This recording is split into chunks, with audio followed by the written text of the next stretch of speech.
जी अस्सलाम वालेकुम students, part B में लेक्चर नंबर 6 के पार्ट बी में मैं दोबारा हाजिर हूँ, मोहम्मद इकबाल। तो आइए शुरू करते हैं लेक्चर नंबर 6 का part B, second year physics, और हमारा टॉपिक था गॉसेस लॉ और उसकी एप्लीकेशन। तो एप्लीकेशन नंबर जो 2 है वो मैं डिस्कस करने जा रहा था, ठीक है, वो ज़रा हम स्टार्ट करते हैं। और वो एप्लीकेशन है electric field due to infinite sheet of charge. तो ये जो है हम डिस्कस करने चलते हैं जी। ये एक शीट है, उसका इन्फिनिट शीट है, लेकिन हमने उसका एक फाइनाइट पार्ट लिया हुआ है, ठीक है, ये एक टुकड़ा लिया हुआ है। आइए ज़रा सबसे पहले take a finite part of infinite sheet of charge या चार्ज शीट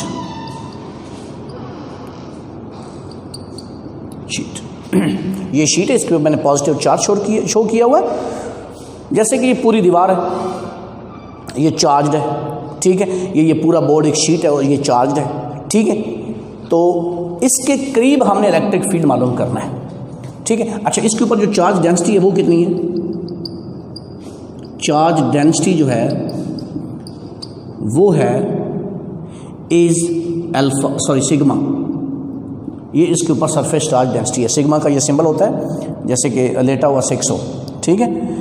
तो ये जो है वो सरफेस चार्ज डेंसिटी इसके ऊपर है। सरफेस चार्ज डेंसिटी क्या होती है? Charge per unit area, charge per unit area. ये गिवन है आपके पास, ये इसके ऊपर गिवन है, ठीक है। अच्छा, ये हमने जो है एक गॉसियन सरफेस ली है, आपको नज़र आ रही होगी, ये सिलेंडर टाइप है और ये इसमें से आर पार हो रही है, इस शीट में से आर पार हो रही है। अच्छा, जिस पॉइंट पे आपने इलेक्ट्रिक फील्ड मालूम करना है वो पॉइंट इसके यहाँ पे पी मौजूद है, ये पॉइंट पी वो इसके फेस के ऊपर मौजूद है। तो मैंने गॉसियन सरफेस जो यहाँ पे ली है वो एक सिलेंडर ली है जो इस शीट में से आर पार हो रही है, और ये सिलेंडर का जो फेस है उसका एरिया जो है वो ए है। इस साइड पे भी एरिया है ए है, और उस साइड पे भी उसका जो सरफेस एरिया है, क्रॉस सेक्शनल एरिया, वो ए है, क्रॉस सेक्शनल एरिया, ठीक है, दोनों साइड, ठीक है। तो यहाँ पे हमने गॉसियन सरफेस किस तरह कौन से लिए? सिलेंडर। और ये जो पॉइंट पी है ये शीट के बिल्कुल करीब वाक़ है, बहुत ही करीब वाक़ है। लेकिन ज़ाहिर है कि यहाँ पे शायद आपको थोड़ा दूर लग रहा होगा, लेकिन ऐसा नहीं है, ये बिल्कुल शीट के बिल्कुल करीब मौजूद है। जैसे ये बोर्ड हो और बोर्ड के बिल्कुल करीब इलेक्ट्रिक फील्ड आपने मालूम करना है। तो आइए ज़रा हमने क्या किया, यहाँ पे गॉसियन सरफेस लिए, consider a Gaussian surface in the form of cylinder।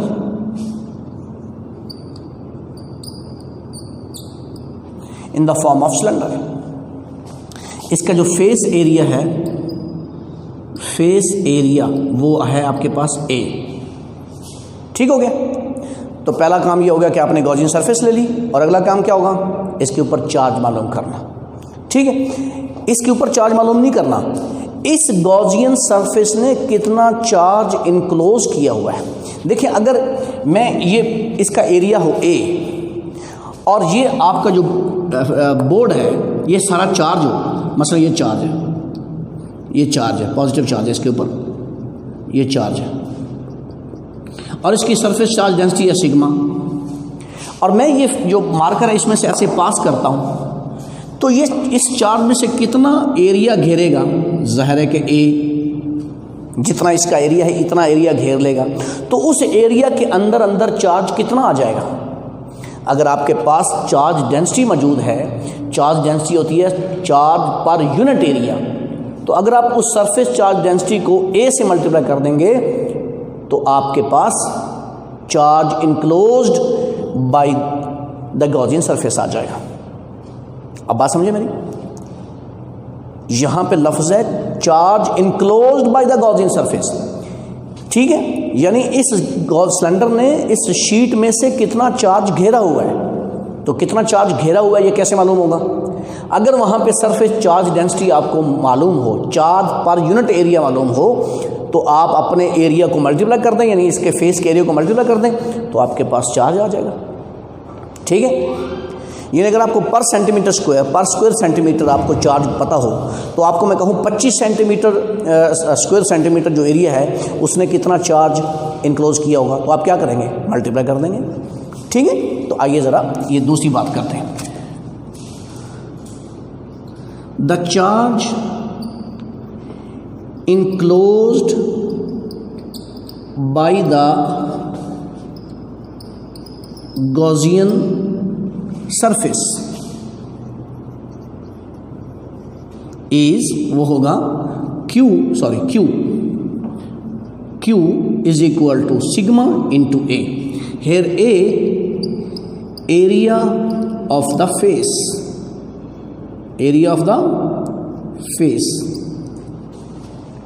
ये इसने इतना चार्ज घेरा होगा। ठीक है। तीसरी चीज़, अगर आपको एरिया मालूम हो तो फिर आप क्या करते हैं, आप फ्लक्स मालूम कर सकते हैं गॉसेस लॉ की मदद से। Now the flux through the Gaussian surface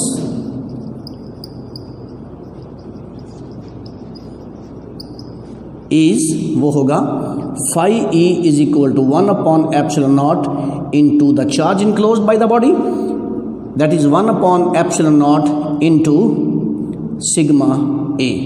ये आपकी इक्वेशन नंबर इसको 1 रख लेते हैं, जो कि आपने गॉसेस लॉ को यूज करते हुए फ्लक्स मालूम किया थ्रू योर गॉसियन सरफेस। अच्छा, इसमें इसका मतलब है कि इस पूरी सरफेस में से ये जो गॉसियन सरफेस है इसके दो फेस हो गए, ये भी फेस हो गया, ये भी फेस हो गया, और इसकी कर्व सरफेस होगी, ये मुनहनी सरफेस जिसको कहते हैं कर्व सरफेस। इसमें से भी फ्लक्स, इसमें से भी, इस पूरी गॉसियन सरफेस में से टोटल फ्लक्स हर तरफ से वो यही होगा according to Gauss's law. This will be the total flux through the Gaussian surface through its both faces and the curved surface. This will be the total electric flux by Gauss's law.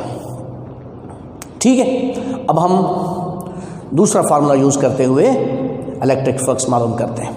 अच्छा, उसके लिए ज़ाहिर है कि आपको, मैं थोड़ी detail में बात करता हूँ, बुक में थोड़ा सा उसने डायरेक्ट किया हुआ है। देखें, इस एरिया का जो एरिया वेक्टर होगा वो किधर होगा, ये बाहर की तरफ एरिया वेक्टर A, इसमें से जो E होगा इस फेस में से E भी ज़ाहिर है कि बाहर की तरफ होगा।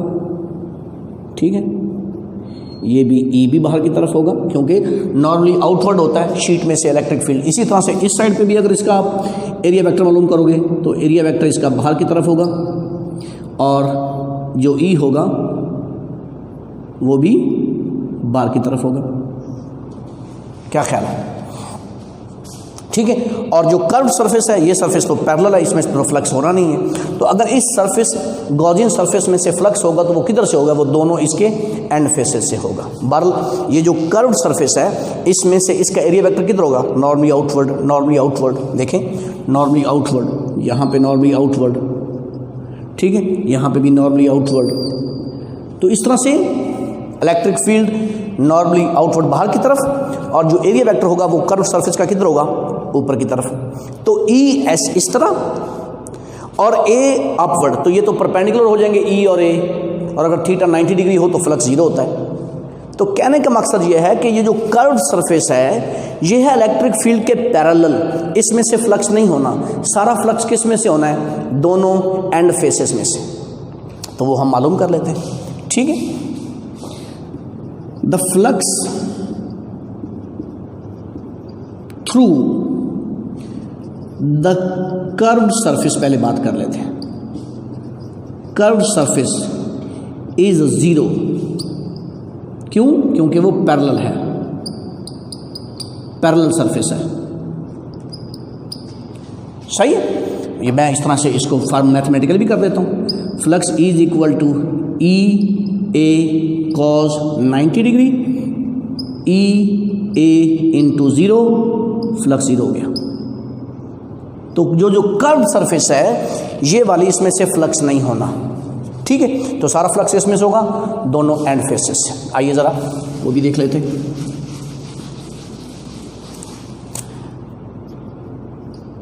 फ्लक्स थ्रू एंड फेसेस, वो होगा flux E is equal to E dot A plus E dot A, दोनों एंड से, इस एंड से भी और इस एंड में से। तो ये होगा ई ए कॉस 0 डिग्री प्लस ई ए कॉस 0 डिग्री, ये होगा ई ए इंटू 1 प्लस ई ए इंटू 1। तो ये टोटल कितना हो जाएगा? ये हो जाएगा 2E A, ये फ्लक्स हो जाएगा हमारे उस फार्मूले की वजह से। तो E डॉट ए को यूज़ करते हुए जो टोटल फ्लक्स आया इसमें से वो आया 2EA, और गॉसेस लॉ की मदद से कौन सा फ्लक्स आया था? वो ये आया था, इक्वेशन नंबर 1। तो 1 और 2 को हम कंपेयर करेंगे तो हमारा मसला हल हो जाएगा। ठीक हो गया? तो मैं क्या करते हैं, कंपेयरिंग 1 and 2, कंपेयरिंग 1 and 2। तो क्या करूं मैं, इधर जो है वो रख देता हूं 2EA, ठीक है, ये दोनों कंपेयर हो गए।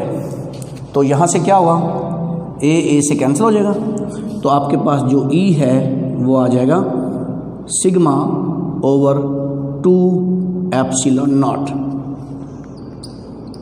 ये फ्लक्स आ गया। This is the magnitude of electric field intensity near this charge sheet.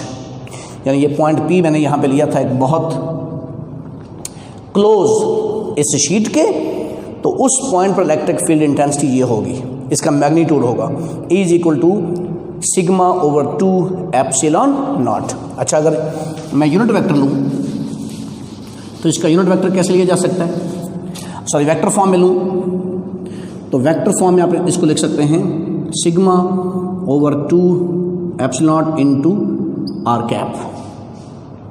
जो आर कैप होगा वो किधर होगा, इलेक्ट्रिक फील्ड की डायरेक्शन किधर होगी, शीट से बाहर की तरफ दोनों एंड पे।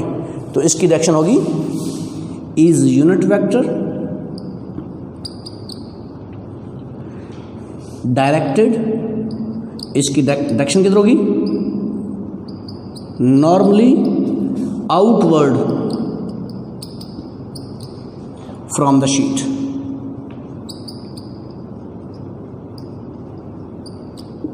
ठीक हो गया जी। तो स्टूडेंट्स, ये है electric field intensity due to an infinite sheet of charge. ये हमारा है लेक्चर नंबर 6। इसको थोड़ा सा यहाँ पे रिकैप कर दूँ जो मैंने बाद में बी पार्ट में किया है। तो दोनों पार्ट इस लेक्चर के आपने अच्छी तरह से देखने हैं और समझने हैं। तो बी पार्ट में हमने कहा कि electric field intensity due to infinite sheet of charge. हमने कहा कि इसके ऊपर जो डेंसिटी है, जो चार्ज डेंसिटी है वो है सिग्मा, जो यहाँ पे मैंने शो की थी, ठीक है, surface charge density, charge per unit area, वो गिवन है आपके पास सिग्मा है, ठीक है। तो आपने इसके करीब इलेक्ट्रिक फील्ड इंटेंसिटी मालूम करनी है। तो हमने कहा कि हमने एक गॉसियन सरफेस लिया सिलेंडर की फॉर्म में जिसका फेस एरिया ए है दोनों एंड पे, तो ये हमने गॉसियन सरफेस ले ली। अगला काम किया कि इसके ऊपर चार्ज मालूम किया, इसके ऊपर सॉरी चार्ज नहीं किया, ये बार बार गलती हो जाती है। इसने कितना चार्ज इनक्लोज किया है जब ये सरफेस में से पास होती है। तो अगर इसका फेस एरिया ए हो, ठीक है, तो इसने कितना चार्ज इनक्लोज करना है, इसने चार्ज इनक्लोज करना है सिग्मा और एरिया को मल्टीप्लाई कर देंगे तो ये चार्ज हो जाएगा। जब ये चार्ज हो जाएगा तो फिर आपने गॉसेस लॉ अप्लाई करके इसमें से फ्लक्स मालूम कर दिया, ठीक है। और फिर हमने जो है वो फ्लक्स आपके पास आया था 1 एप्सिलॉन नॉट सिग्मा ए, ठीक है। फिर हमने कहा कि ई डॉट ए को यूज़ करते हुए भी हम फ्लक्स मालूम कर लेते हैं। तो इसकी जो कर्व सरफेस है उसमें से फ्लक्स 0 होगा, तो लिहाजा टोटल फ्लक्स जो होगा वो इसके दोनों एंड फेसेस से होगा। तो वो फ्लक्स ये होगा E dot A plus E dot A that is equal to 2EA। तो 1 और 2 को कंपेयर करेंगे गॉसेस लॉ की मदद से जो किया और जो इस फार्मूले से किया, वहाँ से आपके पास ई आ जाएगा sigma over 2 epsilon not. This is the electric field intensity near the sheet. और इसको वेक्टर फॉर्म में आप इस तरह से लिखेंगे जहाँ आर कैप जो आपका वो यूनिट वेक्टर है। तो ये था मेरा आज का लेक्चर। उम्मीद है कि आपको इसकी समझ आई होगी। तो हमारे चैनल को सब्सक्राइब कीजिए, मोहम्मद इकबाल वट्टू फिज़िक्स लेक्चर, इस चैनल को भी सब्सक्राइब कीजिए और एस्पायर कॉलेज चिश्तियाँ के ऑफिशियल यूट्यूब चैनल को भी सब्सक्राइब कीजिए। उस पर आपको तमाम लेक्चर्स मिलते रहेंगे रेगुलरली। तो उम्मीद है कि आप इसको पढ़ेंगे, तैयार करेंगे। मिलते हैं अगले लेक्चर में जो कि एप्लीकेशन नंबर 3 है गॉसेस लॉ की। इंशाल्लाह कल उसमें बात करते हैं जी। स्टे सेफ, अल्लाह हाफिज़।